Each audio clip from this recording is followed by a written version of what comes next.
Inilah hukum tentang korban penebus salah. Korban itu ialah persembahan Maha Kudus. Di tempat orang menyembelih korban bakaran, disitulah harus disembelih korban penebus salah, dan darahnya haruslah disiramkan pada mezbah itu sekelilingnya.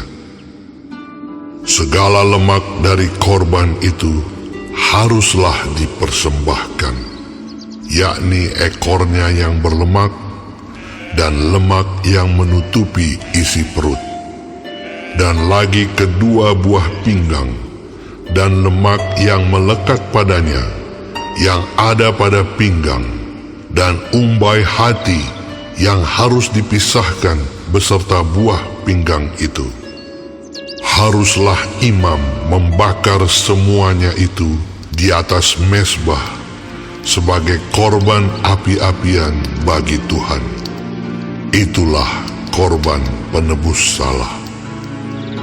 Setiap laki-laki di antara para imam haruslah memakannya. Haruslah itu dimakan di suatu tempat yang kudus. Itulah bagian Maha Kudus. Seperti halnya dengan korban penghapus dosa, demikian juga halnya dengan korban penebus salah. Satu hukum berlaku atas keduanya. Imam yang mengadakan pendamaian dengan korban itu, bagi dialah korban itu. Imam yang mempersembahkan korban bakaran seseorang, bagi dia juga kulit korban bakaran yang dipersembahkannya itu. Tiap-tiap korban sajian yang dibakar di dalam pembakaran roti, dan segala yang diolah di dalam wajan dan di atas panggangan adalah bagi imam yang mempersembahkannya. Tiap-tiap korban sajian yang diolah dengan minyak atau yang kering adalah bagi semua anak-anak Harun. Semuanya dapat bagian. Inilah hukum tentang korban keselamatan yang harus dipersembahkan orang kepada Tuhan. Jikalau ia mempersembahkannya untuk memberi syukur, haruslah beserta korban syukur itu dipersembahkannya roti bundar yang tidak beragi, yang diolah dengan minyak, dan roti tipis yang tidak beragi, yang diolesi dengan minyak, serta roti bundar dari tepung yang terbaik yang teraduk, yang diolah dengan minyak. Ia harus mempersembahkan persembahannya itu beserta dengan roti bundar yang beragi, di samping korban syukur yang menjadi korban keselamatannya. Dan daripadanya, yakni dari setiap bagian persembahan itu, haruslah dipersembahkannya satu roti sebagai persembahan khusus bagi Tuhan. Persembahan itu adalah bagian imam yang menyiramkan darah korban keselamatan. Dan daging korban syukur yang menjadi korban keselamatannya itu haruslah dimakan pada hari dipersembahkannya itu. Sedikit pun daripadanya janganlah ditinggalkan sampai pagi.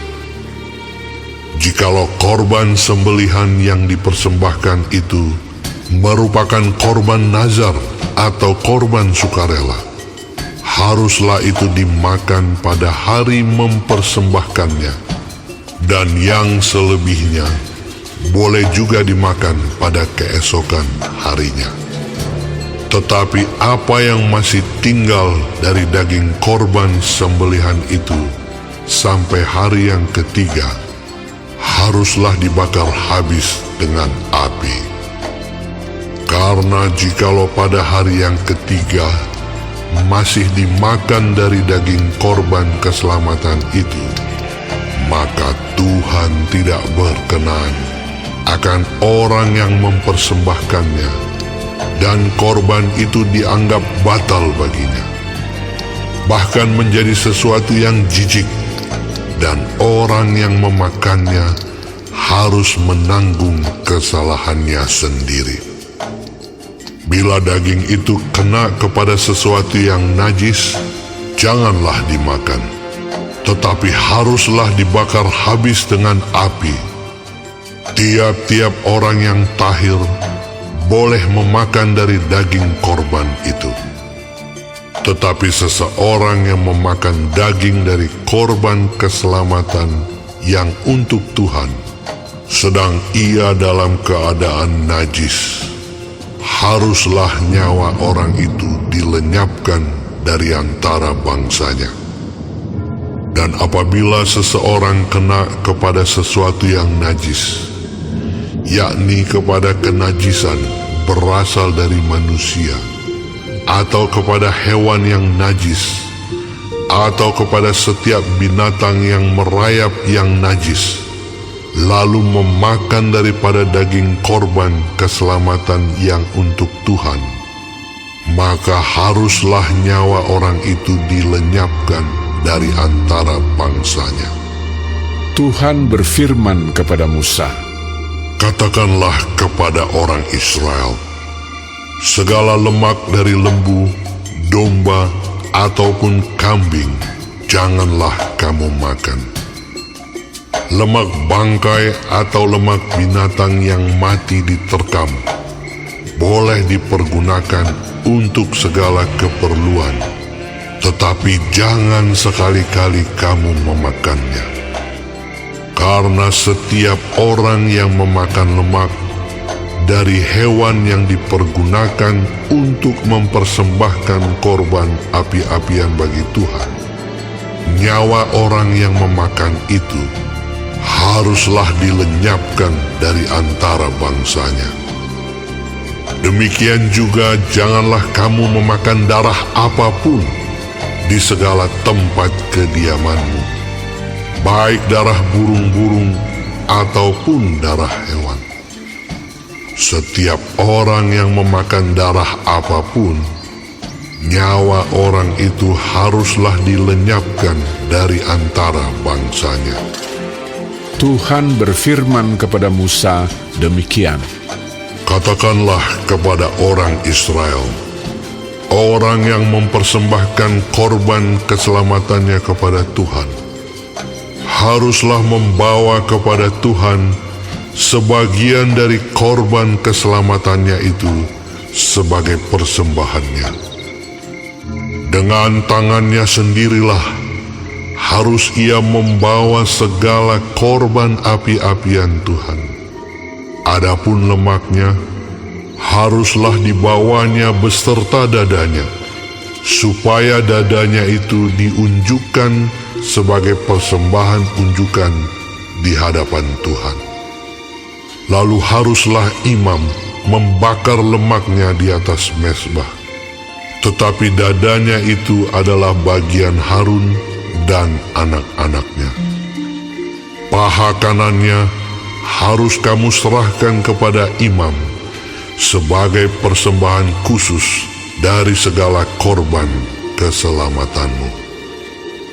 Siapa dari antara anak-anak Harun yang mempersembahkan darah dan lemak korban keselamatan, maka dialah yang harus mendapat paha kanan itu sebagai bagiannya.